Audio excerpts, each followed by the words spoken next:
ശരീരാവയവങ്ങൾ. കണ്ണുകൾ. ഇത് നമ്മുടെ കണ്ണുകളാണ്.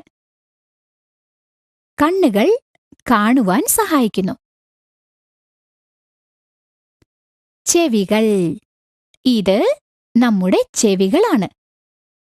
നാം ചെവികളുടെ സഹായത്തോടെയാണ് കേൾക്കുന്നത്. മൂക്ക്. ഇത് നമ്മുടെ മൂക്കാണ്. വാസന അറിയാനായി നമ്മെ സഹായിക്കുന്നത് മൂക്കാണ്. വായ. ഇത് നമ്മുടെ വായയാണ്.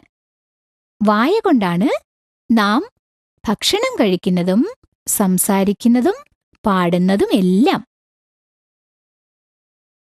കഴുത്ത്. ഇത് നമ്മുടെ കഴുത്ത്. കൈകൾ. ഇവ നമ്മുടെ കൈകളാണ്. കൈകളുടെ സഹായത്തോടെ നാം പലതരം ജോലികൾ ചെയ്യുന്നു. എഴുതുക, വരയ്ക്കുക, കളറിംഗ് ചെയ്യുക, അങ്ങനെ പലതും. കാലുകൾ. ഇവ നമ്മുടെ കാലുകളാണ്.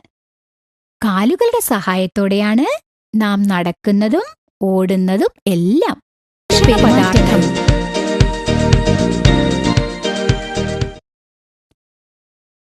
മറ്റുള്ളവർ നിങ്ങൾക്ക് എന്തെങ്കിലും തന്നാലോ അല്ലെങ്കിൽ